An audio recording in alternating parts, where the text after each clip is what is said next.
As we continue to discuss the recovery from Hurricane Matthew, we're pleased to be joined by Bill Davoli of the Greenery, a company that I think most of us think is just a nice little island landscaping company.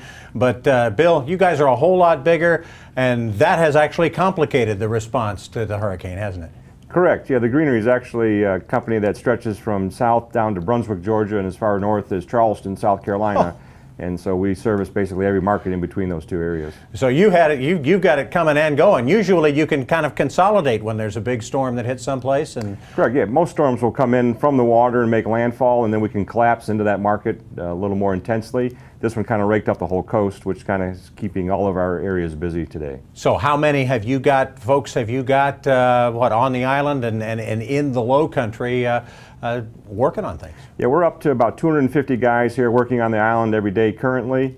In the markets from Brunswick all the way up to Charleston, we're up to about 700 currently. Wow. And as you get finished in some of those places, obviously those folks will be headed here. Was this the worst? Definitely. We look at all the markets. I've toured every single one of them since Saturday, and basically Hilton Head by far was the worst hit market with the most damage, followed by Palmetto Bluff, and then probably up into the Beaufort area. Okay. Tell me a story.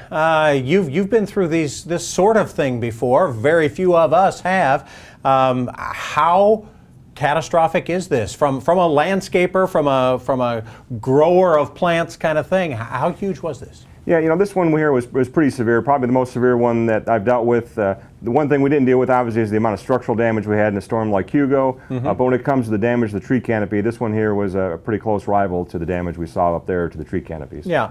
Pines, oaks, any kind of difference in what kind of trees came down or will need to come down because of this? Yeah, the storm didn't discriminate against this one, basically. Anything other than palm trees, which have a pretty low canopy for the wind resistance, but pretty much every other tree we're seeing down in pretty great numbers. What can folks do over this next couple of weeks? What are some things people can do themselves? Obviously, getting trees out is something for the experts to do, but what can we do around our houses? Yeah, typically, you know, the first thing to make sure people do is to be patient. This is something that's going to take a lot of time to clean up. It's not going to happen in a week or 2 weeks. It's be lucky to get it done by the end of the year, early into next year. I'm sure we're going to see the resulting damage from this storm for years to come. We're going to see things that remind us of the storm that came through. Okay. Does something good come out of all of this? There are those of us who think Mother Nature just need to give us a good scrubbing. Did we get one of those? Yes, you know, it helps to thin the tree canopy. Obviously, this is not the way that we would like to get it done.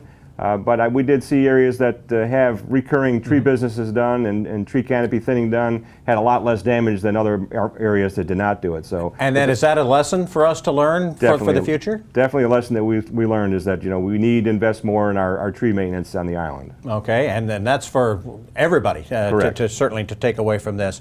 Thanks so much, Bill, for the time. We appreciate it. We'll get you back to work. Again, thanks so much for the time, and thanks to the Greenery for all they've done to make this island so beautiful and what you'll continue to do in the future. Thanks for having me.